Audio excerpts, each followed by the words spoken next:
this is an iHeart podcast. Guaranteed human. There's a difference between liking a house and actually getting it. Redfin is built to make up that difference and close the gap between finding and owning the home for you. Redfin agents close twice as many deals as other agents. So when you find a home you love, you're not a step behind when it comes to making an offer. That means less watching great homes disappear and more focus on the one you'll call home. Redfin helps turn saved listings into real addresses. Get started at redfin.com. Own the dream. Hey, this is U.S. Olympic gold medalist Tara Davis-Woodhull. And I'm U.S. Paralympic gold medalist Hunter Woodhull. As athletes, our lives are about having a clear path. And a team that you can absolutely trust. So when it came to getting the best mortgage, we chose PennyMac.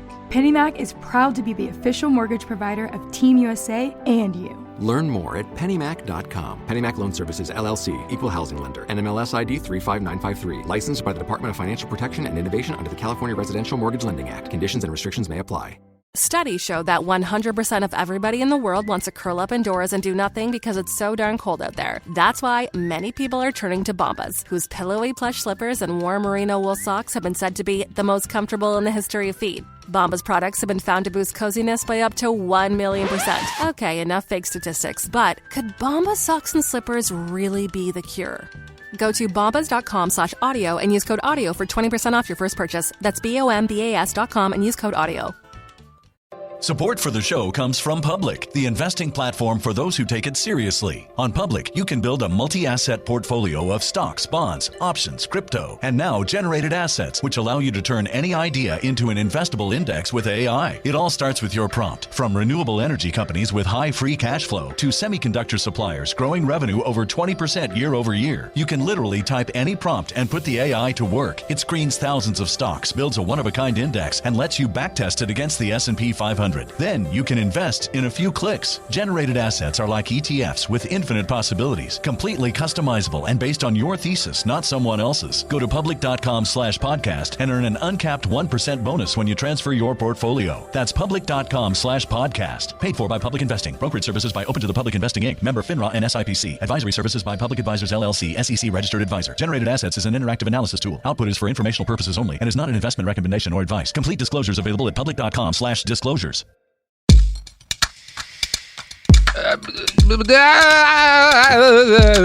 Oh boy, that was not my best intro. I'm Robert Evans. This is Behind the Bastards. We talk about bad people, and my introductions run the gamut from the sublimely brilliant to just going, "Ah!" And this was the latter, and I apologize. My guest today is Mr. Vic Berger. Hey, how you doing, Robert? I'm doing good. How are you doing? I'm all right. You know, the best I can be during a pandemic, I guess. Now, Vic, I don't know how you describe what you do. I would describe you as a horror movie director who works exclusively in the medium of things other people have filmed. Yeah, I think so. I think that's a good way to put it. I mean, I'm working with the most depressing and upsetting footage.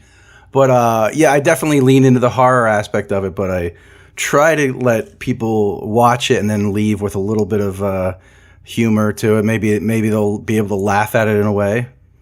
And you have among your many focuses. I came aware of you from Twitter, but you post your stuff on the YouTubes, as the kids call it. Mm-hmm. You have a real fascination with a fella named Jim Bakker. Oh yeah. Definitely. If you were just gonna summarize what you know of Jim Bakker for our audience rolling into this, how would you describe the man? He's a food salesman. That's that's what he does, and then he now and then mentions God or Trump, stuff like that. But first and foremost, I think he's a food salesman, a prepper. That's what he is today. But he is, I guess he was pretty groundbreaking in the 50s and 60s as becoming one of the first televangelists. Yeah, that's a good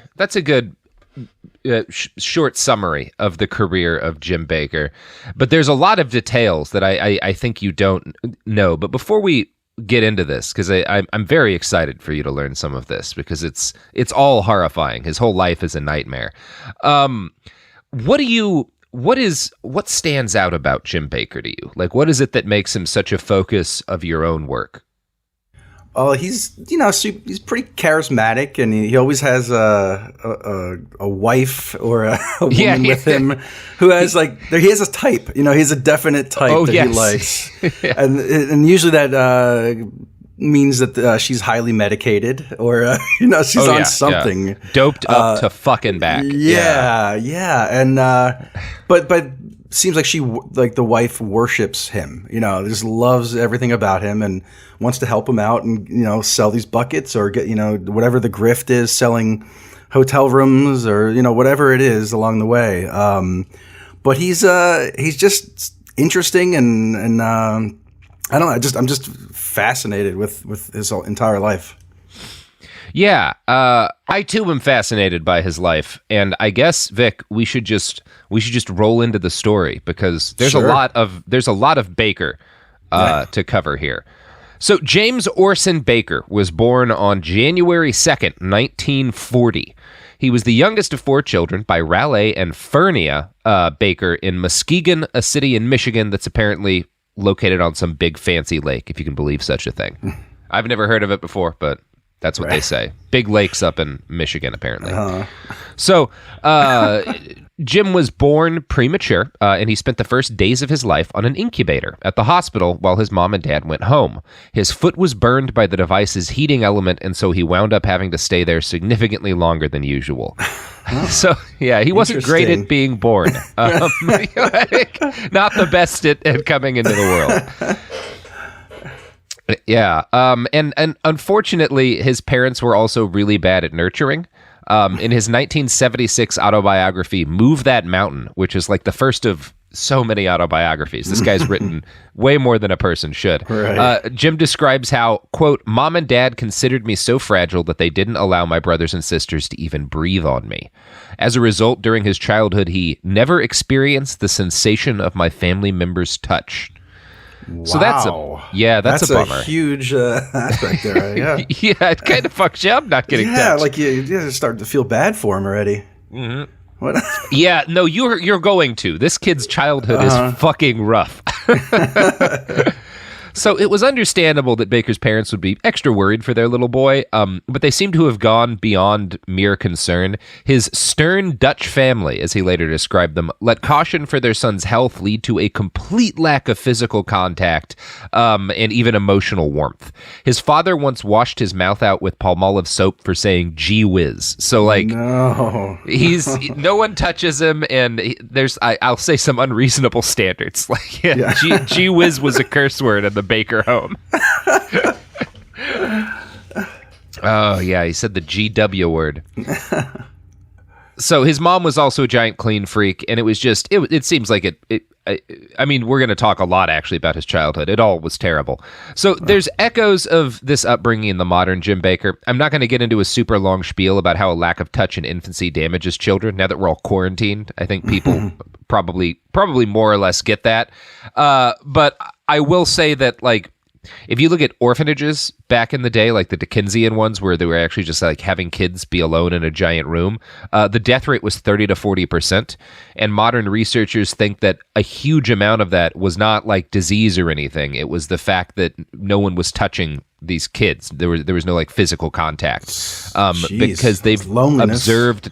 Yeah, exactly. Mm-hmm. When you deprive infants of touch, they stop growing, and they can even die if they don't receive sufficient physical stimulation. It's like an evolutionary thing, right? Like, no sense in having the baby exist if there's no mom or dad around to take care of it. So it's a bummer. And even when their nutritional needs are met, children who are deprived of touch in this way tend to grow up unusually small, and they tend to score poorly on tests and have massively elevated levels of stress hormones. And adult Jim Bakker describes himself as a child as slow, small, and not particularly bright. Like, this is how he describes himself. And whether or not, it's a bummer. Yeah, he still does have the boyish qualities, though. You know, he is a tiny little guy, and he's got the kid face there. You know. Yes, he does. Mm-hmm. And whether or not, like, I don't know. Some of that may be him exaggerating it in his own head, but this is how he sees himself, and that's important. Right. And also making himself out to be the victim, too. That's kind of, that's a big part of it. That is a big part of it, but... Oh, man, the part we're getting to is such a bummer, dude. But before we get into that, his father, Raleigh, was a machinist at a piston ring plant, and Jim later wrote that his dad, quote, made a decent living, but I thought we lived in poverty. And this is like a factor in his upbringing, too, is he was certain that he and his family were dirt poor, and they really were not. They were pretty comfortably middle class, but this like longing for more money than he has is a very early thing for Jim Bakker. Mm-hmm. Yeah.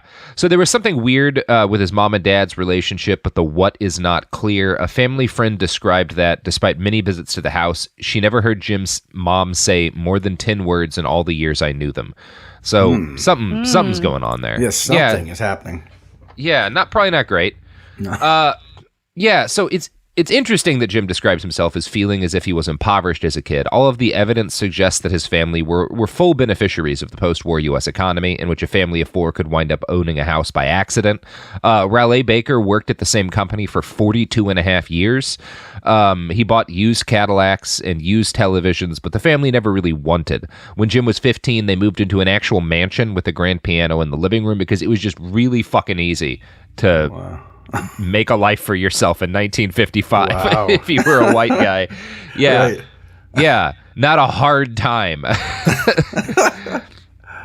So, his first home, though, the home of his childhood, was a boxy cement block house that was painted a hideous shade of orange. And Jim would later recall that he felt a deep-seated feeling of inferiority as a result of the fact that he had an ugly house. So, yeah. Interesting. Yeah, we're seeing some things come together. Yeah. Planting the seeds. So the Bakker family were Pentecostal Christians. Jim's grandfather, Joe, helped to found the Central Assembly of God, a very hardcore Pentecostal church. We're going to talk a little bit more about Pentecostals later. About 4.5% of Americans today are Pentecostal, and I don't think most foreigners or like city folks really know a whole lot about the Pentecostal church. But the short description I would give is that whenever you hear something weird about American Christians, like getting bitten by snakes to prove their faith or whatever, those are Pentecostals. There's a joke in the early Simpsons where Moe is like talking about his religion. He's something like, I've been a snake handler since the day I was born, or something like that. And that's what that is. The snake handlers. Yeah. Yeah. So one of my sources for this episode was the exhaustively written book PTL: The Rise and Fall of Jim and Tammy Faye Bakker's Evangelical Empire by John Wigger. His last name is Wigger. Yes, it's distracting, but it's a good book, and it notes of Jim's religious upbringing, quote, "The church often failed to provide the comfort that Bakker lacked at home. As a child, he was terrified by a 3-foot-tall picture of a human eye that hung on the wall of his Sunday school room as he and the other children sang, 'His eye is watching you, you, you.'" Oh, my God. He said that it left him with the impression that the big eye was always looking, and he would get you if you were ever bad. Very interesting. Oh, my God. Not only did Pentecostals not go to the movies, they were not supposed to dance, bowl, play cards, shoot pool, or listen to rock and roll. Another cultural touchstone for Pentecostals is the movie with Kevin Bacon about the town that doesn't dance. That's Pentecostals. Yeah. Oh, John Lithgow, so good The in that. movie with Kevin Bacon where he doesn't dance. No, he dances, but the town doesn't. Yeah. Until they learn I to went love right dancing. to Flashdance. Yeah, you or Footloose, was it? Yeah. It's not the Footloose movie. No, it is. It is. Oh, it is a Footloose. Oh, that is the one? Yeah, it's Footloose. Oh, God, I've never seen Yeah, Footloose. you gotta cut loose. I'm just Footloose. impressed with Robert actually knowing something that is movie related. Vic, you gotta watch Footloose. Gotta get with it is a great movie. I mean, you gotta cut loose. Yeah. Watch Footloose, sorry. One of the 2 Kevin Bacon movies that are necessary pieces of culture. What's the second one? Trimmers. Oh, yeah. Duh. Obviously, Trimmers. That's great. Yeah. So the word Pentecostal comes from an event recorded in the Book of Acts, which is one of the lamer books of the Bible. After Christ's resurrection, he came back to his followers as a zombie and was all like, the Holy Ghost is going to roll up on you and he's going to fill you with lots of power. And then later, as the disciples were gathered for a feast in Jerusalem, quote, suddenly there came a sound from heaven as of a rushing mighty wind, and it filled all in the house where they were sitting. And there appeared unto them cloven tongues like as of fire, and it sat upon each of them.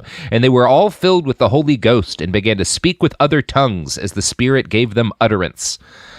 So that's in every Christian's Bible, and most of them it's just like, yeah, it's just a thing that happened in the Bible, right? Like there's a bunch of moments in the Bible where like there's some dudes that are friends of Jesus or a prophet, and God comes in and he does some shit. It's just a thing that happened. But for the Pentecostals, that is like the core of some really critical theological doings. Starting in Los Angeles in 1906, that's where Pentecostalism began.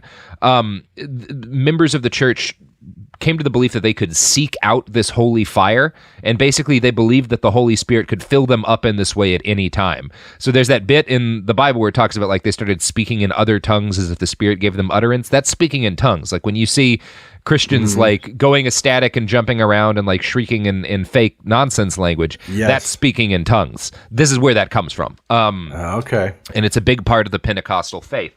And it's really neat because they've actually done some scientific studies on people speaking in tongues. The claim is that you're basically talking in holy language that God throws into your head or whatever. They find that because there's Pentecostals all around the world now who are non-native English speakers or whatever. They all have different Pentecostals whose native language is different. Whenever people speak in tongues, they find that the things that they're saying in tongues abide by the basic speech patterns of their native language, which suggests that they're making it up. It's gibberish. Yeah, it's gibberish. Yeah. Did you see when there's this? I don't know what the name of the preacher is, but he was speaking in tongues, and then as he's speaking in tongues, he just starts checking his phone and scrolling through his Facebook feed. And then it's just like, I love shit like that. I had a really fun, I was at this fucking big old celebration for Shiva when I was in India, somewhere in like rural Rajasthan, and we're at like this big fucking festival, and there's this like 30-foot statue of the god and everything, and there's this monk sitting in front of the statue of the god, like reading I don't know, it's chants or hymns or whatever from like a big book. But in the middle of the book, he has his phone, and as he's chanting, he's like scrolling through his text messages and stuff, and like, I love shit like that. So that's what Pentecostalism is. And I think that when your church hates fun as much as the Pentecostal church does, you kind of need something like speaking in tongues. You don't have a whole lot else. Right. So, thankfully for Jim, his dad was not as strict as they were supposed to be. He let the family watch television, and he took them to the movies. Jim's favorite show as a boy was I Love Lucy. As an adolescent, he took an even more casual attitude towards his faith restrictions. At his church, children were seated far away and out of sight from their parents, so Jim and his friends would sneak out during the service and hang out at the local soda fountain. There they would listen to forbidden music before sneaking back to retake their seats. Fats Domino was a favorite of theirs, which doesn't really have any bearing on anything, but I love the name Fats Domino. Right. It's just unbelievably good name. Love him. Yeah. So when Jim was 11, he met this is a bummer. When Jim was 11, he met a young man from his church, an adult in his 20s or 30s who introduced himself as Russell. Russell approached Jim one Saturday after service and asked if he wanted to have a hamburger at a nearby drive-in. Now, today, if a stranger walks up to a kid and says, you want to leave your parents behind and go get a hamburger, like it's a red flag. I'm not great at raising kids, but that's a red flag. But this was the early 1950s. People trusted each other, and his parents were like, "Sure, go off with the stranger, boy. It's fine." and he did. So again, and this is going to seem really weird that a fucking 11-year-old boy would go off with this guy in his 20s or 30s to get a hamburger. But Jim was, again, starved for attention. He later wrote that he was, quote, awed that this adult would want me. He gave me all his undivided attention. I felt wonderfully special. So, yeah.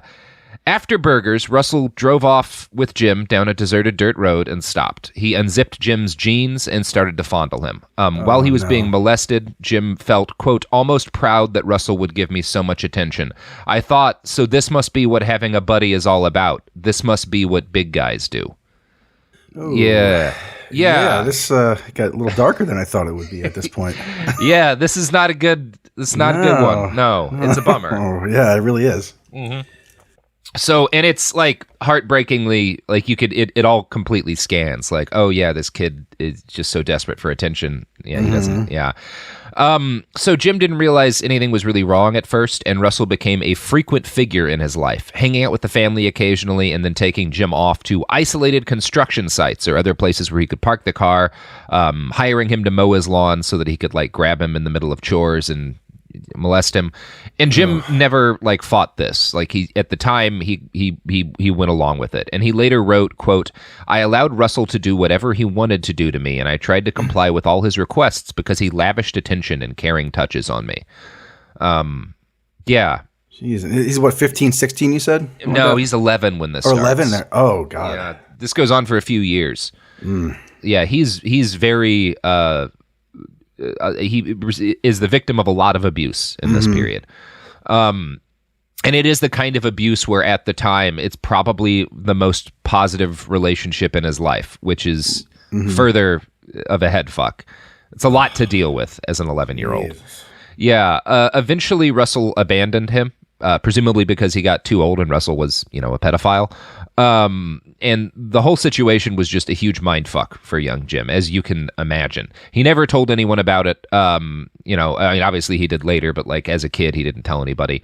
And yeah, he just didn't talk about it for decades. His parents had raised a child that wasn't emotionally connected enough with himself to ask for a hug, like let alone confess to years of sexual abuse. Quote, I could keep up appearances. I could maintain a public persona even when I was falling apart internally. Jim began to nurse complicated and confusing homosexual feelings, which he still has never come to terms with, but which he always found deeply shameful. He was, in short, a boy who was done very wrong by the adults in his life and by the society around him. So yeah. Yeah.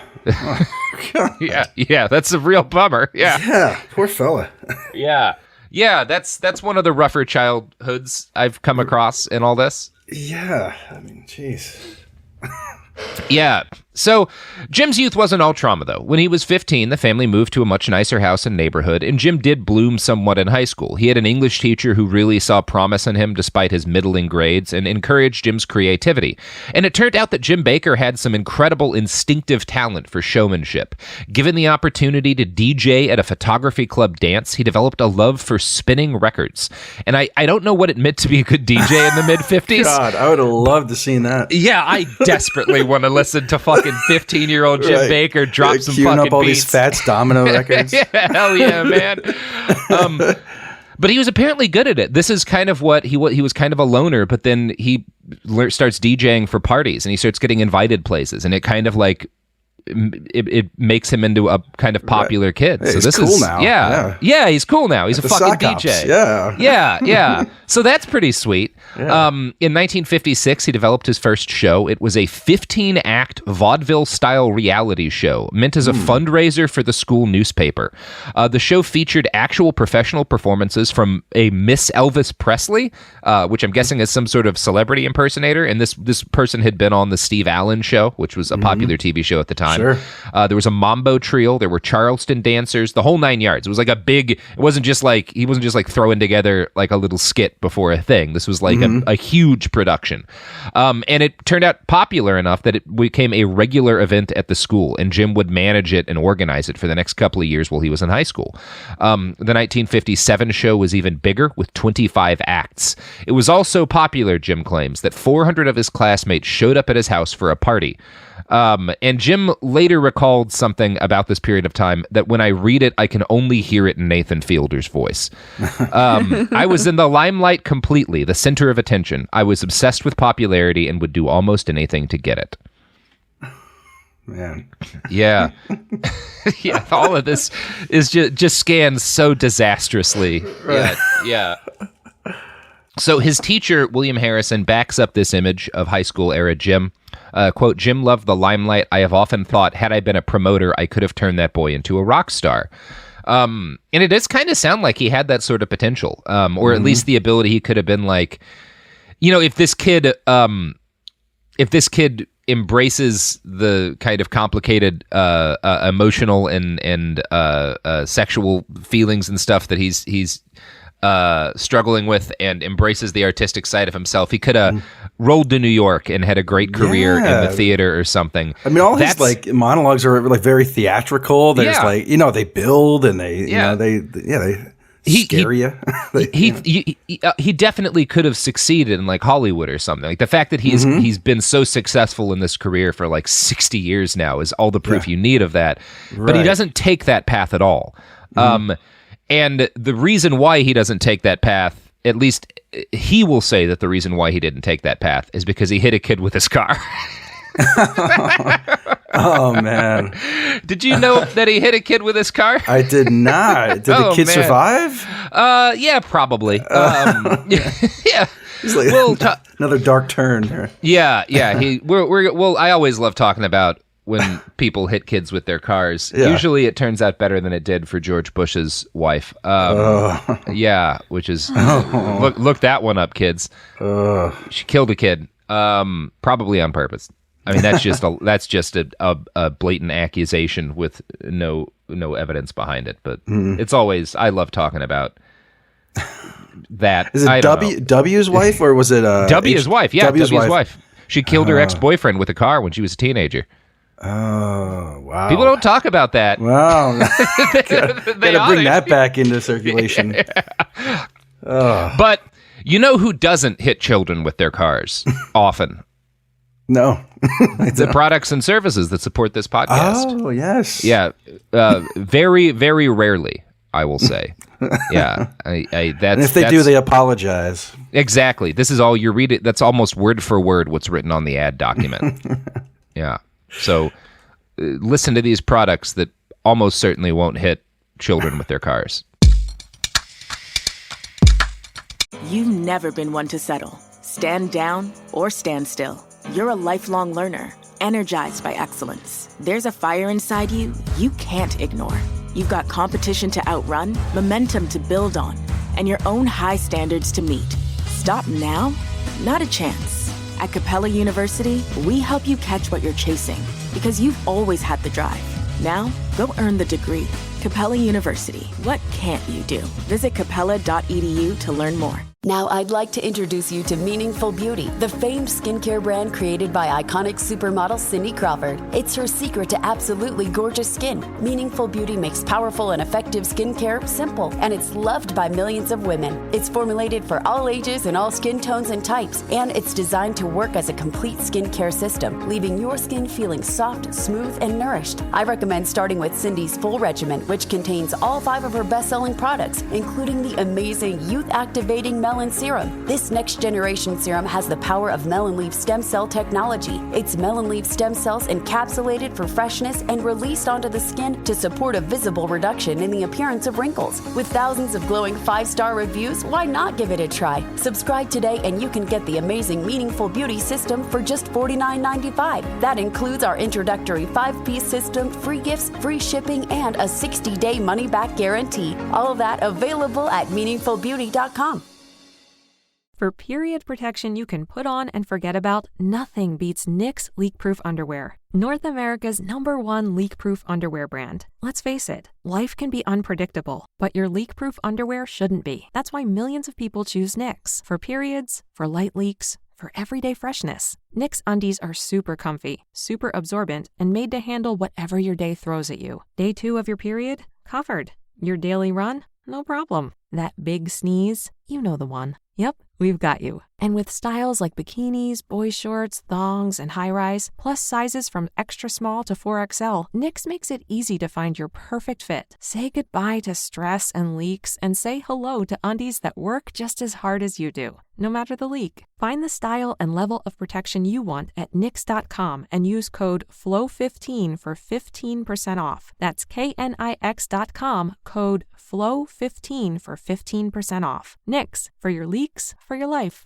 Support for the show comes from Public, the investing platform for those who take it seriously. On Public, you can build a multi-asset portfolio of stocks, bonds, options, crypto, and now generated assets, which allow you to turn any idea into an investable index with AI. It all starts with your prompt. From renewable energy companies with high free cash flow to semiconductor suppliers growing revenue over 20% year over year, you can literally type any prompt and put the AI to work. It screens thousands of stocks, builds a one-of-a-kind index, and lets you backtest it against the S&P 500. Then you can invest in a few clicks. Generated assets are like ETFs with infinite possibilities, completely customizable and based on your thesis, not someone else's. Go to public.com/podcast and earn an uncapped 1% bonus when you transfer your portfolio. That's public.com/podcast. Paid for by Public Investing. Brokerage services by Open to the Public Investing Inc. Member FINRA and SIPC. Advisory services by Public Advisors LLC, SEC registered advisor. Generated assets is an interactive analysis tool. Output is for informational purposes only and is not an investment recommendation or advice. Complete disclosures available at public.com/disclosures. We're back. Oh my gosh. What a product. Okay, so let's talk about the time that Jim Bakker hit a kid with his car. So I'm going to quote again from the book PTL, which has a good description of this. The turning point in his religious life, as Bakker later remembered it, was when he ran over 3-year-old Jimmy Summerfield. Bakker had just dropped off Sandy Tires, who was the girl he was dating, at her home, and was pulling up to church on a snowy Sunday night. Sandy Tires? I think so, yeah. That's a cool name. That is a cool name, yeah. Sandy Tires. Sandy Tires, yeah. And was pulling up to church on a snowy Sunday night. He was driving his father's 52 Cadillac with his cousin George in the seat next to him when he felt a bump. The boy had slid down a snowbank in front of the car. The front tire rolled over his chest, crushing his collarbone and puncturing a lung. At first, Bakker despaired that the boy might die, but miraculously he survived without debilitating injuries. The miracle of Summerfield's recovery, Bakker would later say, convinced him to attend Bible college. Now, this is a story that Jim would go on to tell repeatedly for the rest of his life, and it definitely happened. He totally hit that kid with a car, but Jim also would go on to lie about it repeatedly, and in a very specific way. So in his first autobiography, published in 1976, Jim claimed that the incident happened in his senior year of high school. And this obviously works well for structuring a narrative. So we can claim that, like, oh, I was a DJ, I was doing all this stuff, throwing all these parties and events and stuff. I was on track to, like, go into Hollywood or go to New York or whatever. And then, you know, I'm there at this tragedy. I hit this kid, and seeing this boy survive miraculously, like, forces me, turns my soul over to God. And he claims that, like, after this happened, he quit all of the artsy stuff he'd been into, DJing, dances, and throwing parties and whatever, and started focusing on the Bible. But this is a lie, because the crash occurred in 1956, 2 years before he graduated, and he continued making his variety show, DJing, going to parties, and entertaining people for the rest of his time that he was in high school. There's zero evidence that this event led to some sort of instant transformation in his life. Sure, maybe it was like bubbling under the surface, and it eventually, but he didn't, like, he lies about the way that this all works in a way that is pretty understandable to people who study this kind of Christian grifter. Like, they all they all need a story like this. You know, I was on this bad path, and then this thing happened, and it turned me over to God. So yeah, this is Jim's thing, right? Because he can't obviously, like, honestly, if you're a modern day version of this guy, you lean into the fact that you were abused as a kid or whatever, and you tell that story. But Jim doesn't, like, you know, can't really square with that, and so he turns to this other story about hitting a kid with his car and claims that that's what switched him over. So yeah, I don't know. That's what he does. And he goes to North Central Bible College in Minneapolis, where he meets a young woman named Tammy Faye LaValle in 1960. Now, Bakker had a restaurant and the department store at the college, and Tammy worked nearby. She was the oldest of 8 children, who grew up in a rural home with no indoor plumbing. The two fell instantly in love and dropped out of college together after their third date. They decided that they didn't need any more book learning, and they were going to be traveling evangelists. So that's an important aspect of Jim Bakker's thing, is he starts going to school to learn how to be a Bible professional, and he drops the fuck out. And he will later claim had never actually read the Bible when he started doing this. He just starts crisscrossing the United States with Tammy. And during this period, it's important to understand, The rural United States, particularly, and like a lot of the South, was regularly crisscrossed by this dense network of revival preachers. These were charismatic evangelical con men, grifters who gathered huge groups of worshipers together under colorful tents or hosted special preaching sessions at large local churches. Most of these preachers were men, but there were also a number of popular husband and wife couples. There was even a small child, Marjo Gortner, whose parents trained him like a monkey and had him reciting marriage ceremonies from rote when he was 4 or 5 years old. There's a really amazing documentary about Marjo that covers this whole subculture, this like evangelical preacher grift traveling thing. And the movie's just called Marjo. It won an Oscar. It's great. People should watch it if they want to understand kind of the what Bakker comes up in. Jim and Tammy Bakker like make this their life. And they're good at it. You know, Jim has an innate talent for show business and a desperate need for approval, so he was really good at performing. His only weakness was that he couldn't sing for shit, and his wife Tammy had a beautiful voice and could play the accordion, so they were really a perfect match together. Perfect. Yeah. This works out great. So the two stood out enough from the pack that starting in the early 1960s, they were able to get a gig with one of the very first names in Christian television, the Reverend Pat Robertson. There we go. Yeah, here's old Pat. So Pat had formed the Christian Broadcasting Network in 1960, which is the same year that Jim and Tammy met. And prior to the existence of the CBN, evangelical preachers had been dominant voices on the radio. The mid-60s sparked the first great wave of American televangelists, though. Guys with names like Rex Humbard and Oral Roberts harangued their flocks with stories of an active and physically present devil.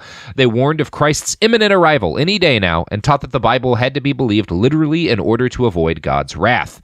So these are the folks that Jim and Tammy, these are like the heroes of their era. Yeah. Mm-hmm. Yeah. So this is great. Yeah. So Tammy and Jim created a children's puppet show for the CBN. It was a hit, and they were contracted to start another show, the very first Christian talk show in history. Now, this was not a particularly original idea. Jim, at the time, basically just said, I want to do the Johnny Carson show, but for Jesus. And that's basically what they did. As John Wigger writes in PTL, quote, Jim and Tammy created their own unique style, often doing 2 hours or more of live unscripted television a day in front of a studio audience. Viewers came to believe that they were part of PTL's mission and the drama of Jim and Tammy's personal life. The Bakkers became their friends, and PTL their extended family. Yeah. Interesting. Yeah.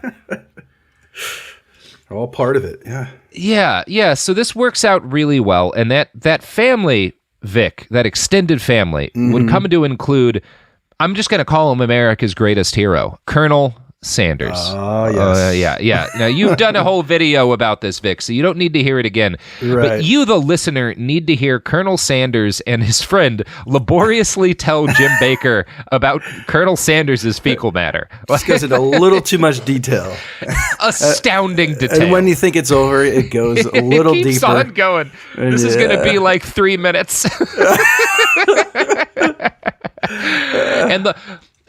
listener, you need to know as we play this that the whole time this is going on, there's an absolutely massive bucket of KFC right in the middle of the room. It's awesome. This is such a good moment in history. All right, we're going to play the clip now. 4 or 5 years ago, as observation, I was going to be prepared for operation for taking a polyp out of the big colon. Mm-hmm. And that's the forerunner of the cancer, you see. Brother Rogers happened, he was in the come into my room, and before he left, he would have a pastoral prayer, and I love that. But he laid his hand on, I told him how simple the operation was going to be. They just ripped the skin there, the colon there it was right before he pick out. He laid his hand on my stomach in the prayer and prayed to God that he'd remove the malady that caused my trouble. Next morning when they opened up, there was more polyp there than anything in the world. I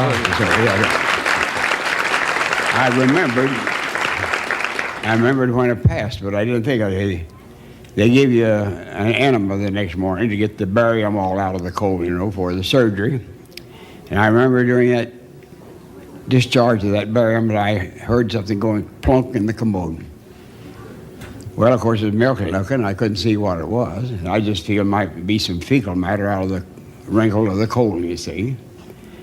And lo and behold, after finding nothing there, why, there's nothing but the Lord's work. Took that poor boy. Wow. Hallelujah. Brother Roger, do you remember that situation? I sure do remember that, Jim. This polyp had blocked the colonel's bowels, and he was a very sick quite man. large then. Yes, it was quite large, and the physician went ahead and performed the surgery. But when he performed the surgery, he couldn't find the growth, and he searched in the intestine 10 inches both ways and couldn't find it. And of course, when you operate on someone as famous as Colonel Sanders, and it looks like it's been a mistake, well, the doctor is quite upset. And the head of the surgical review board happened to be a famous surgeon who was a member of Evangel Tabernacle.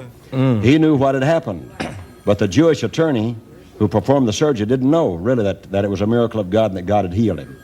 And so the colonel told him, he said, well, God has healed me, and said that's the reason, and said I'm not mad at you for performing the surgery, because he was doing what he thought was right, of course, but God had beat him to it. Okay, we're back, and I hope you all really enjoyed that. Plopping in the commode. Plopping in the commode. It's so detailed. And that's I've never heard that, like the wrinkle of the colon. I've never heard that never. term. Never. I hope I never hear it again, actually. No.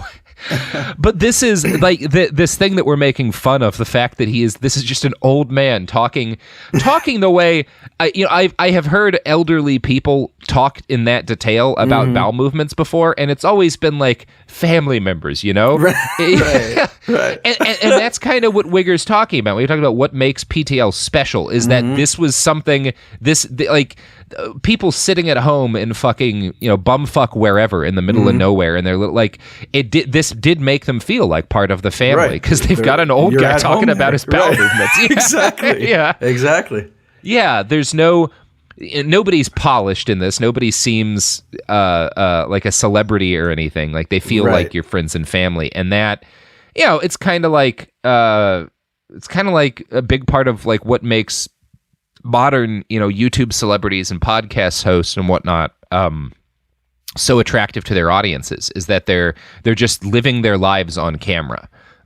Like that is now a thing that is a dominant aspect of our culture. People make millions of dollars doing that, and everybody's pretty much got someone in that vein that they love. But Jim and Tammy, there's a lot of talk about how influential they were in the history of like televangelism, but just in the history of like normal media, like they really predict something that is kind of the modern wave of our culture. I think that's pretty interesting.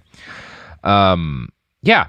So the Jim and Tammy show evolved over the next few years into an increasingly professional production. Like Jim's old variety shows, there were a number of different acts. There would be theological lectures by Jim and guest preachers, musical acts, emotional stories of falls from grace and salvation, and of course, there were regular pleas for donations. Jim and Tammy switched from Pat Robertson's network to Trinity Broadcasting Network in 1974. They picked up a new name too, the PTL Club. And depending on who gives the answer, PTL stands for Praise the Lord, or People That Love, or, to their critics, Pass the Loot. Yep. Yeah.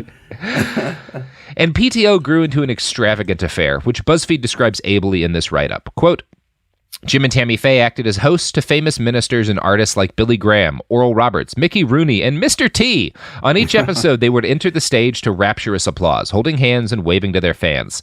On set, the couple would be flanked by a full choir on one side and a backing band on the other. The spotlights were bright, often reflecting the shine off Jim Bakker's forehead, the iridescent highlighter surrounding Tammy Faye's big eyes, and the shiny tears bleeding down her cheeks as she sang or backed up Bakker's religious testimony. Bakker would speak slowly, his cadence even and just slow enough to draw viewers in, making them feel as though he and Tammy Faye were delivering private messages to them, sent directly from God. Yeah. This is good. This is all good. And it should be noted, you're going to expect, I think, in a story about this kind of guy, especially someone who's gone into a major Trump surrogate, some tales of racism.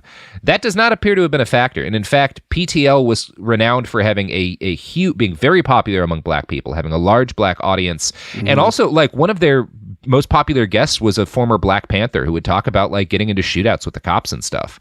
Sure. Like, they were, from the beginning, really good at I guess you would just broadly say not being racist. So good for you, Jim and Tammy. Yeah, I mean, that is one thing. They were accepting of others. 'Cause, I mean, I guess they like anybody that has money too. That's the other, but I know like the only Tammy color they see is green. Yeah.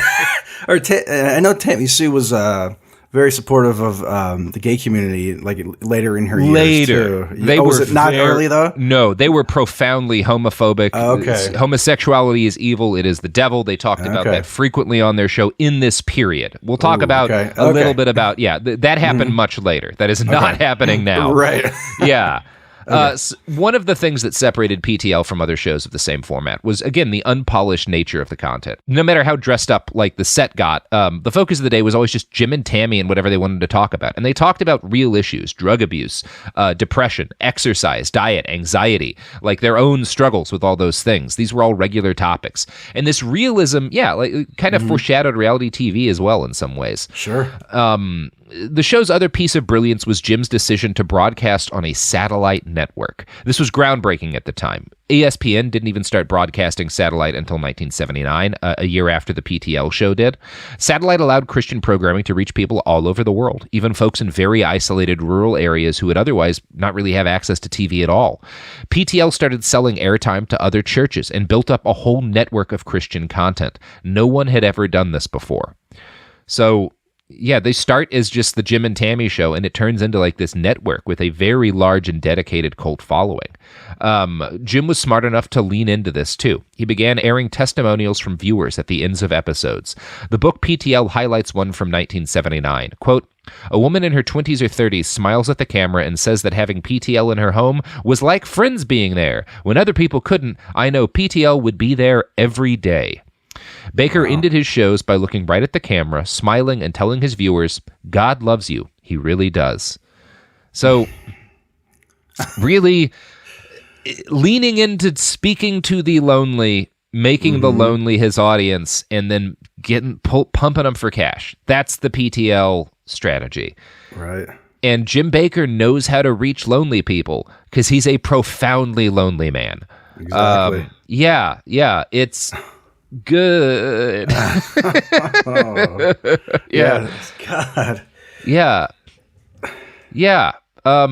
Awesome. So from 1974 to 1977, the PTL network grew from 3 TV stations to more than 200. In 1979, it made $1.5 million a month. By 1985, it was making more than $10 million a month. They started experimenting with foreign networks and different local hosts, and the money brought changes. In 1976, they went from renting a single studio to buying a 25-acre compound and constructing a $3 million church and recording studio upon it. By doing this, PTL almost immediately pushed itself well beyond its financial means. But this was fine and actually part of Jim's intention. See, Jim's particular brand of Pentecostalism had a strong entrepreneurial bent to it. We call it the prosperity gospel today, and Jim is kind of part of an ancillary chunk of that. If something was meant to succeed in this particular branch of the faith, God would make the numbers work. So you don't worry about not being able to afford something. You leap into things that you can't afford to do, and you trust that God will find a way to make it possible. And if you're doing things like try to be like, okay, well, no, we can't afford it. We can only afford a $5 million church now, so let's build that now, and if we need to expand later, we can. That's actually sacrilegious. Because you're not trusting that God is going to take care of you. Right. Yeah. We got to get the bigger private jet, So exactly. It'll make it work for us. If I was just buying first-class flights, that would be angering God. He wants me to... that's literally the theology. It's kind of fucking brilliant. And I want to steal it. I do think I could probably, if I really committed, I could reinvent myself as an evangelical preacher. I could claim that I learned my lesson from all the drug abuse and all of the. I think I could do it. 100%. And then you start going. You go bankrupt, and you tell your followers, "I'm going bankrupt. I need money. Help me out. Yeah, and the worst, the best thing about it is I could really, the worst things that I do on my fall from grace, the better I become at being a preacher later. There's no floor. It really rules. So that's my retirement plan. Buckle in for that, folks. It's gonna be a ride. Yeah, literally in a jumbo jet. Yeah. When Jim Bakker gives his own histories of PTL during this time, it's full of stories where like the church would need to make $100,000 in a weekend. Otherwise, they were going to go bankrupt. And then suddenly a bunch of donations would flood in. And he leaned into this. In 1977, he wrote, "Some people think you need plenty of money in the bank before you can begin to operate in faith. I never have. Are you currently debating over taking a step of faith in the Lord, or are you waiting until it looks safe to move? Remember, facts don't count when you have God's word on the subject." Which is the essential part of why this like liberal obsession with like facts matter and trying to argue or fact check or convince, it will never work. Right. It will never ever work. They don't care. It doesn't matter how many of them get diseases like crowding into churches and stuff. Like that's not what this is about. Right. And you're playing the wrong game. It's about stopping people from falling into these weird cults, like and helping them get out, but convincing them will never happen. Arguing with them will never work. This is the facts don't matter. It's God's word on the subject. That's what we're fucking dealing with here. And it's awesome and good. So as essentially the CEO of his own TV network, Jim never let facts get in his way. On one occasion, when his network found itself owing $20,000 with nothing in the bank, he wrote a bad check and sent it off to the station manager. Enough money came in the next day to cover the balance, so Jim kept on doing the same thing. And he would tell this story openly to people. Oh God. And he would claim it as like, look at how good God is, look at how great, my faith is that I was willing to do this. But he was just writing bad checks. Like, you're so brave. Yeah. Come on. Like, which is a crime. Which is absolutely a crime. This is check fraud. He just got lucky. But yeah, he bragged regularly about check fraud. And he would always leave out the fact that like he wasn't really just throwing himself into the wind and trusting in faith. He always had telethons planned for the day that he would write these bad checks. So he knew that the money was going to come in. He had a pretty good understanding of how much he could bring in. But the fact that he was just throwing himself on God's mercy, that drew people to him. That was part of the fucking appeal. That was part of the grift. So yeah. It's good. And it's awesome. And Jim's message to his followers by doing stuff like this was that in their own lives, financial caution was an act of religious heresy. And even if they couldn't afford it, they should keep throwing money at Jim Bakker and his operation, which they did. At the end of 1977, he wrote a short book titled The Big Three Mountain Movers. Now, it was angled as a book of, like, biblical financial advice and the like. He told his flock that God wanted them to have money and would provide it, but they had to provide God with testaments of faith first. And this was not an original idea for Jim. This was an evolution of the ideas that Oral Roberts had started. And Roberts was maybe the greatest preacher of this era. We'll have to do an episode on him at some point. His great innovation was the idea of seed money, which is money that you pay Oral Roberts that unlocks God's blessings. So the idea of seed money is you want something, you need something, you're broken, you're desperate, you can't make the mortgage, you can't make rent. You take all of the money you have, and rather than like using it to buy food or trying to like set up a payment plan, you give that to Oral Roberts or whatever preacher is telling you, and that God will see that that expression of faith, and he will turn that expression of faith into a seed that grows a tree that will return more money to you. And that's because like Oral has a direct connection to God. Is that what that is? Yeah. I mean, essentially, the idea is that that's what it evolved into. Is that like I have such a great connection to God. I think initially it was just this idea that like if you prove to God that you really trust him by throwing all this money at his church and not thinking of your own financial needs, he will take care of you. Okay. So that's good and healthy and Sounds cool. legit, yeah. Sounds legit. And this becomes the fundamental idea behind the prosperity gospel, which is today one of the most, all of the preachers Trump surrounds him with are prosperity. His religious advisor tells her flock, you have to donate your first month's salary to my church every year. Like, even if you can't afford it, because that's how you prove. Do you know who she's married to? She's married. Fun. One of the musicians from what is it? From Journey. Journey. Yeah, like the guy that wrote all the hit songs. Yeah. Wow. That's a real bummer, because I have some great memories of drunkenly singing Journey in streetcars. But what a sad tale. We should execute people once they make a great song. Just get them out of there. Don't let them ruin anything. Just hey, ruin man, our memories. Yesterday's a great tune. Into the chamber you go. Come on. Oh my goodness, Robert. Any last words, Paul? Yeah. That's where you draw the line. That's where last you draw words, the hey line. Jude. All right, let him write one more song.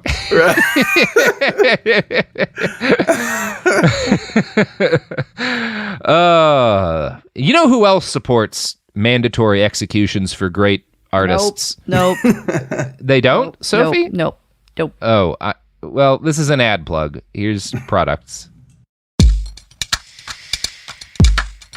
You've never been one to settle. Stand down or stand still. You're a lifelong learner, energized by excellence. There's a fire inside you can't ignore. You've got competition to outrun, momentum to build on, and your own high standards to meet. Stop now? Not a chance. At Capella University, we help you catch what you're chasing because you've always had the drive. Now, go earn the degree. Capella University, what can't you do? Visit capella.edu to learn more. Hi, I'm Cindy Crawford, and I'm the founder of Meaningful Beauty. Well, I don't know about you, but I never liked being told, oh, wow, you look so good for your age. Why even bother saying that? Why don't you just say you look great at any age, every age? That's what Meaningful Beauty is all about. We create products that make you feel confident in your skin at the age you are now. Meaningful Beauty. Beautiful skin at every age. Learn more at meaningfulbeauty.com. For period protection you can put on and forget about, nothing beats Knix leak-proof underwear. North America's #1 leak-proof underwear brand. Let's face it, life can be unpredictable, but your leak-proof underwear shouldn't be. That's why millions of people choose Knix. For periods, for light leaks, for everyday freshness. Knix undies are super comfy, super absorbent, and made to handle whatever your day throws at you. Day 2 of your period? Covered. Your daily run? No problem. That big sneeze? You know the one. Yep, we've got you. And with styles like bikinis, boy shorts, thongs, and high-rise, plus sizes from extra small to 4XL, Knix makes it easy to find your perfect fit. Say goodbye to stress and leaks, and say hello to undies that work just as hard as you do, no matter the leak. Find the style and level of protection you want at Knix.com and use code FLOW15 for 15% off. That's KNIX.com, code FLOW15 for 15% off. Knix, for your leaks, for your life. Support for the show comes from Public, the investing platform for those who take it seriously. On Public, you can build a multi-asset portfolio of stocks, bonds, options, crypto, and now generated assets, which allow you to turn any idea into an investable index with AI. It all starts with your prompt. From renewable energy companies with high free cash flow to semiconductor suppliers growing revenue over 20% year over year, you can literally type any prompt and put the AI to work. It screens thousands of stocks, builds a one-of-a-kind index, and lets you backtest it against the S&P 500. Then you can invest in a few clicks. Generated assets are like ETFs with infinite possibilities, completely customizable and based on your thesis, not someone else's. Go to public.com/podcast and earn an uncapped 1% bonus when you transfer your portfolio. That's public.com/podcast. Paid for by Public Investing. Brokerage services by Open to the Public Investing Inc. Member FINRA and SIPC. Advisory services by Public Advisors LLC, SEC registered advisor. Generated assets is an interactive analysis tool. Output is for informational purposes only and is not an investment recommendation or advice. Complete disclosures available at public.com/disclosures. We're back. So, we're talking about the prosperity gospel, which is a child of Oral Roberts. And Roberts was a regular guest on the PTL Club, and Bakker shamelessly stole his idea for promising godly people blessings in exchange for cold, hard cash. He'd held telethons before, but in the late 60s and early 70s, they'd been pretty normal. Kind of like the stuff you see on NPR, or whatever. Not NPR, but like public television, where they'll do these regular fundraising drives, give us money, and we can keep doing this. That was how it started. It evolved, though. Yeah. It was pretty normal at first, and it evolved into him promising his audience that they would get rich by making him rich. In 1978, he harangued his viewers, "Many of you have never given because you really don't trust God." And they were regular, one of the terms you'll hear a lot in these kind of preachers is prove God by doing this, by this donation. You prove the existence of God by throwing us money. It seems profoundly sacrilegious to me, an atheist, but what do I know? What the fuck do I know? So he promised that God would reward their donations 100-fold, and he would also throw eternal life into the deal, and said things like, I mean, that's about the best deal I've ever heard in my life. Like, you get rich and you live forever. All you got to do is give me your rent money. Fucking awesome that this is legal. I can't overstate what a good thing it is that this is fine. God bless United States. Yeah, we're a perfect society. Mm-hmm. So, Bill Perkins, an administrator for PTL, resigned his position in 1978 after he grew disturbed by the fact that money seemed to be growing increasingly central to the decisions that Jim Bakker made. So, a lot of the people who sign up with him early on will say that this was a legitimate religious enterprise at first, and Bakker really believed hard, and it turned into a grift. And that's probably true. I'm not an expert on it.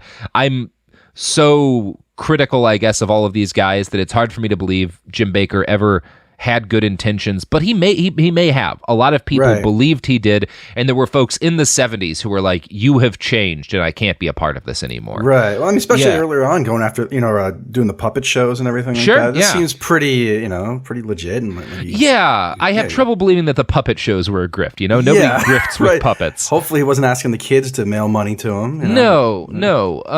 And Perkins later claimed, quote, Jim Bakker had a knack with a microphone, and I think he began with good intentions, but he let power and money get to his head.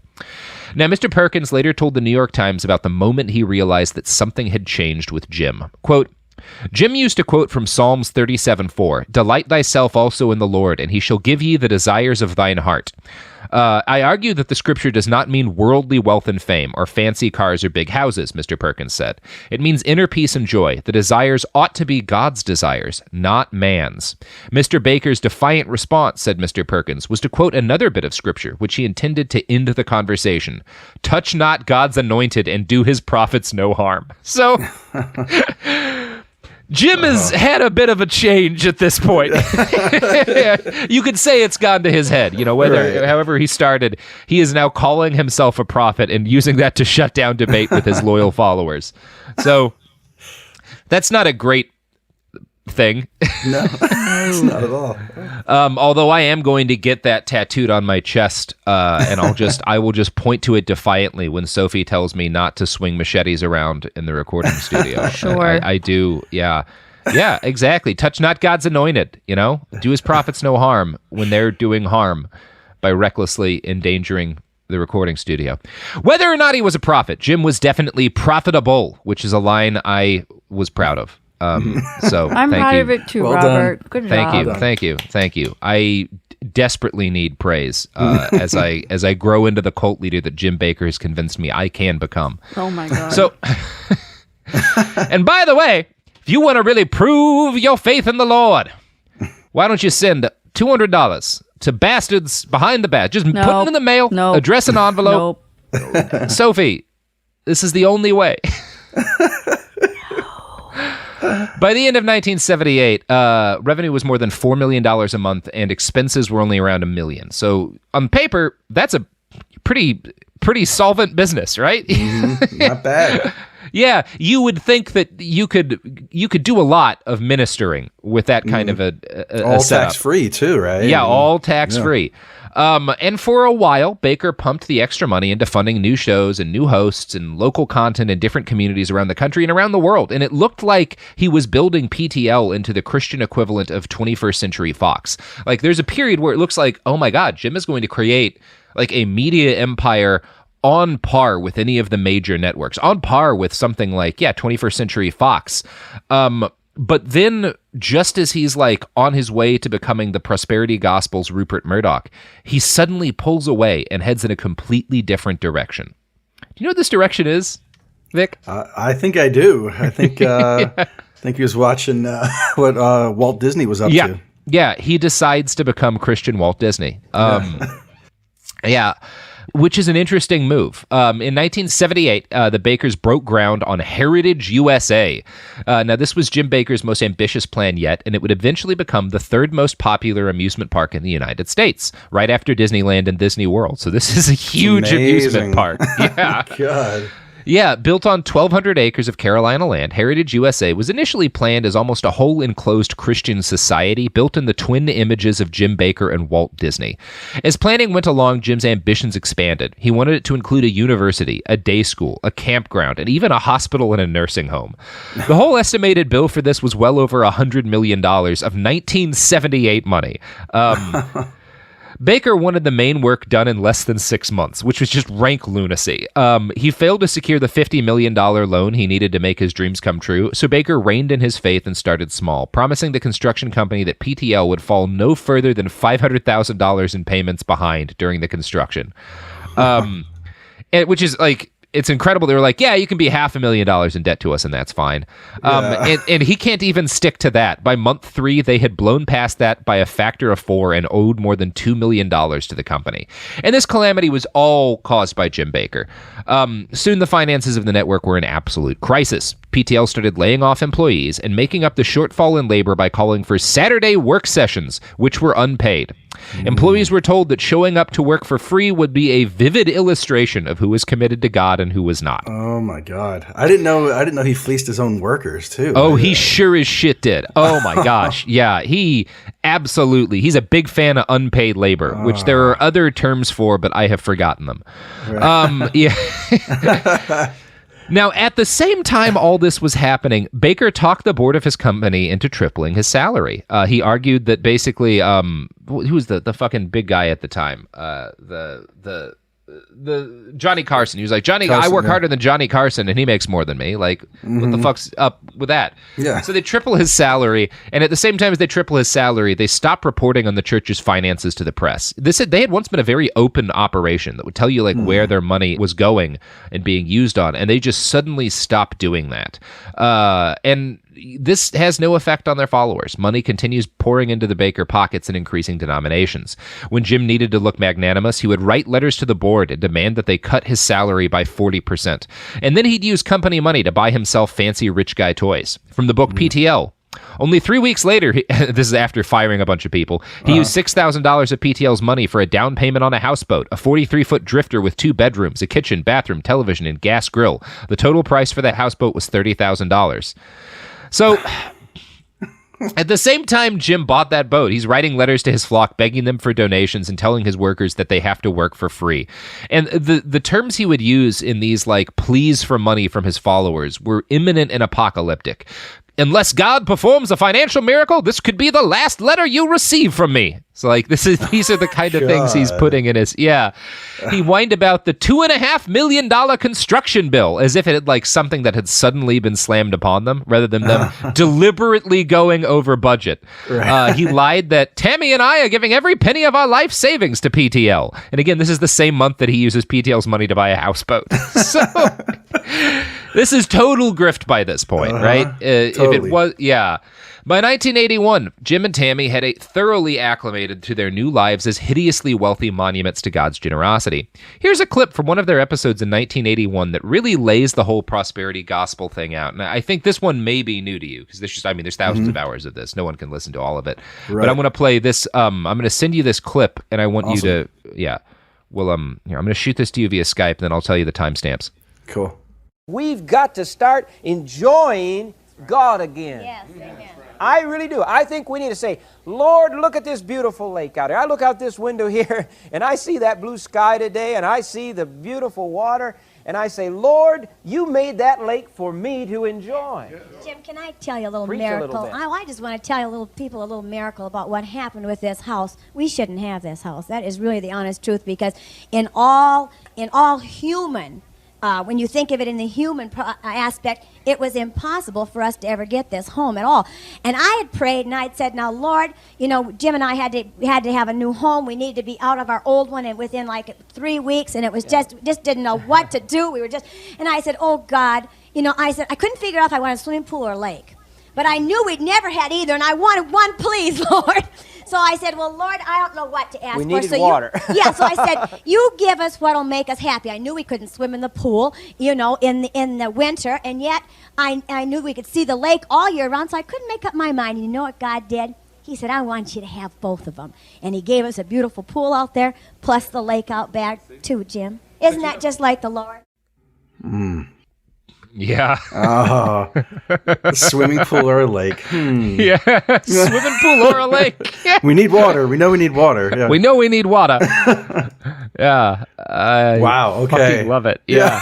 Isn't that just so awesome? open about it? Just yeah, like she's so open about it. And no one bats an eye. They're like, why didn't everybody just get up and walk out? Like after hearing that. Because this is how God works. He wants you to have this. He wants all of you to have this.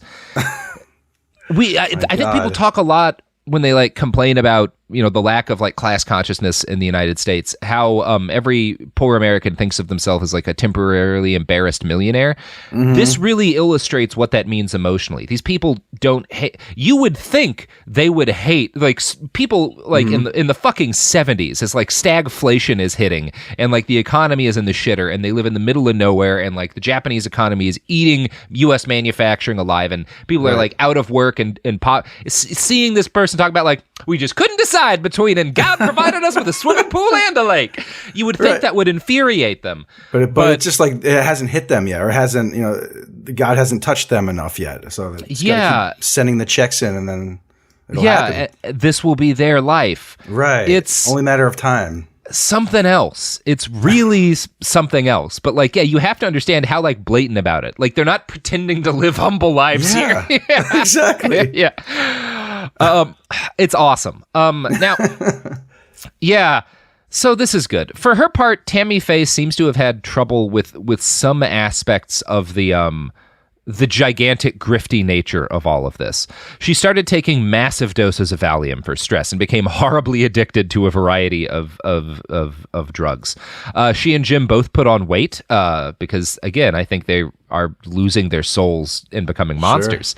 And they start taking off that weight with what would become a series of different diet and weight loss programs. And they talk about all of this openly on their show, their successes and failures and challenges. And of course, then they're able to like advertise for different like diet programs and stuff and books. And it just worked for me, you know? It always works for them. So the whole situation could have stayed this way probably forever if Jim Bakker had been capable of even mild amounts of self-control. But he was not. PTL's content was dictated almost entirely by his impulses, which is kind of the same thing with Alex Jones today.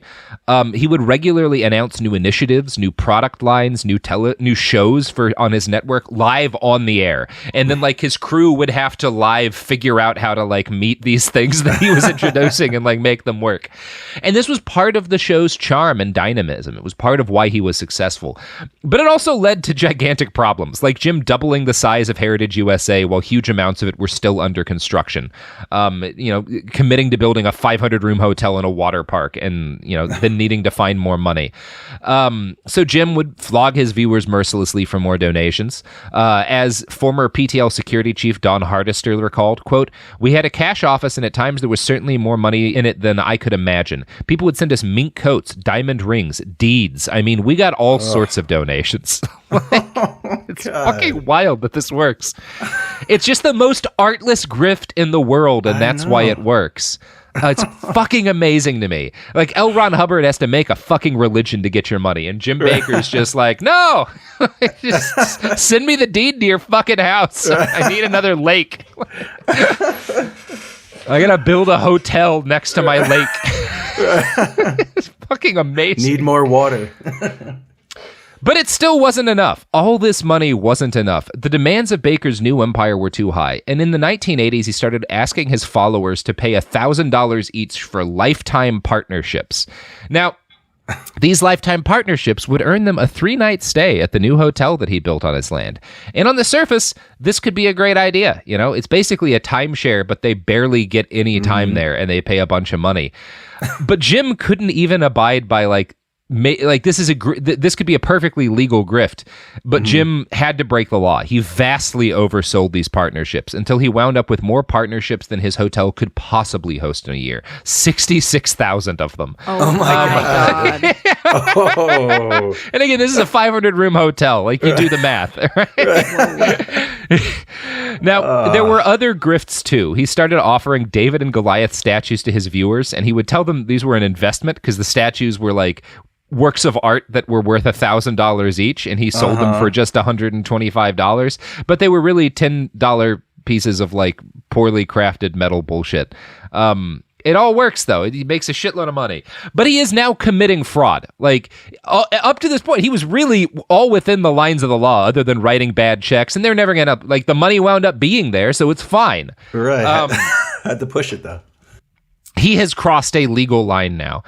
And all of this blatant fraud earned PTL the attention of the Charlotte Observer, a local newspaper that locked its teeth onto the legs of the Bakker operation and held on for years. Like, they really... Some fucking they win a Pulitzer for this. Like, they write... I think probably like way over 1,000 articles by the time this is all done. Wow. Like they tear into Bakker and like exhaustively detail every way in which he's breaking the law, every shady thing he's doing.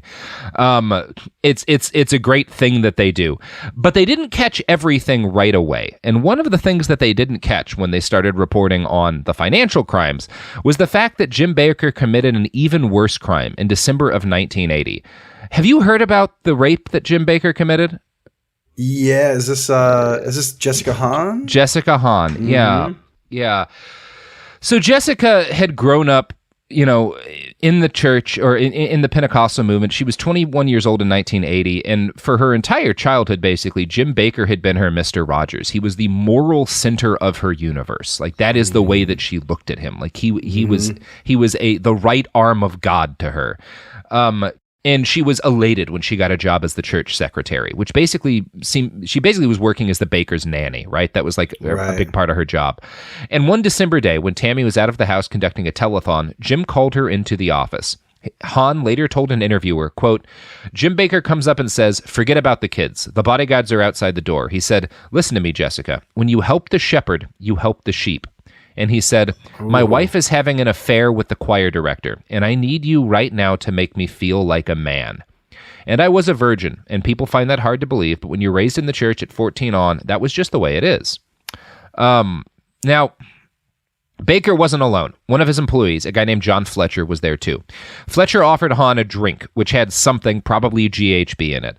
And Hahn didn't pass out, but she was in a very altered state when Bakker made his move. Quote, so Jim Bakker ripped off the bedspread and said, my wife doesn't make me feel like a man anymore. And, when you help the shepherd, you help the sheep. And so it hurt like hell. And then after that, John Fletcher comes in, who was the middleman, and said, you can't just be with Jim Bakker. You've got to be with me. He threw me on the floor, head back. I had blood coming out of my back. And, he just went nuts on me. Oh my! So this is a horrific violence. Yeah, this is a horrific rape. Like, this is holy shit. Not just like it's usually portrayed even by kind of like mainstream news today. Like CNN did the interview, and like so a lot of mainstream news did a good job of covering this. But like a lot of times they'll say like, there were allegations that it was non-consensual. There were allegations that this was a violent drug rape. Like this is as bad a rape as it gets. This is a horrific crime committed by Jim Bakker and his guy John Fletcher. So it's bad. Oh my God. Yeah. Now Jessica Hahn kept quiet for 8 years because how the fuck, like, God's right-hand man is raped you. Like, how do you fucking begin to process that? Yeah. It's rough. And Jim Bakker paid her $20,000 of hush money up front, which he told her was so she could get counseling. He would eventually pay more than $250,000 of church funds to Jessica Hahn. And that, Vic, is where we're going to end on part 1. All right. How you feeling? That's a lot to take in there. This is a lot. The story of Jim Bakker is a lot. Been grifting a long time, Yeah, and he's like the ultimate illustration of the fact that like hurt people.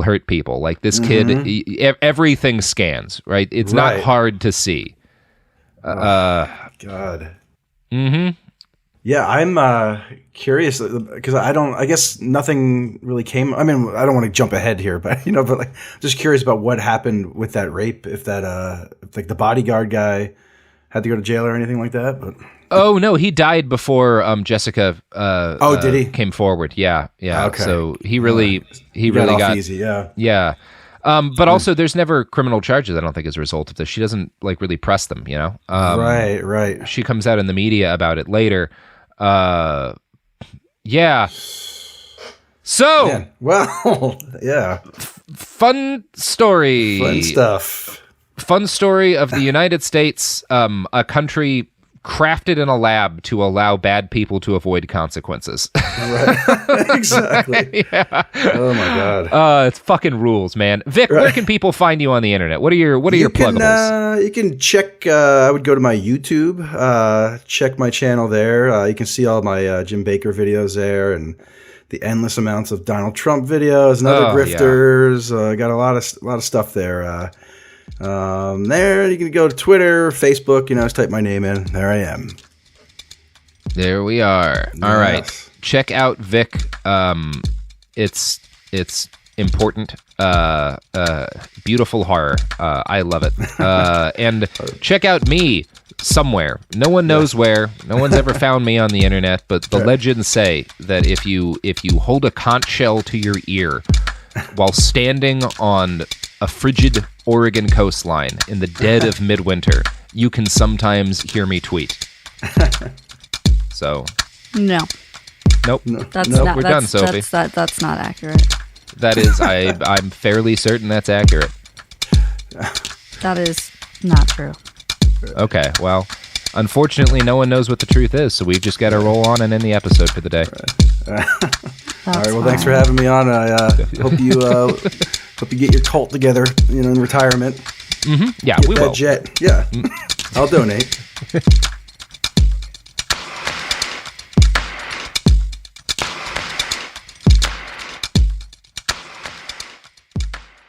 You're listening to a podcast, so you're doing something else too, like maybe scrolling home listings on Redfin, saving places you like without thinking you'll get them, because that's what house hunting has become. But Redfin isn't built for endless browsing. It's built to help you find and own a home. Redfin agents close twice as many deals as other agents, which means when you find a place you love, you've got a real shot at getting it.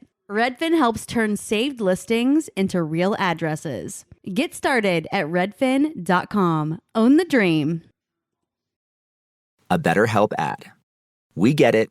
February is full of flowers, candy, and, of course, lots of talk about relationships. It can feel like everyone else has it all together in their love lives. But the truth is, we're all still figuring it out. Whether you're working on your marriage, navigating the dating apps, or prioritizing staying single, no matter where you are, you're right on time. Therapy can help you find your way and take some of the pressure off yourself so you can determine what you want, what feels heavy, and how you can feel lighter. Just a little bit of outside perspective from a professional can lead to new understanding and a lot of progress.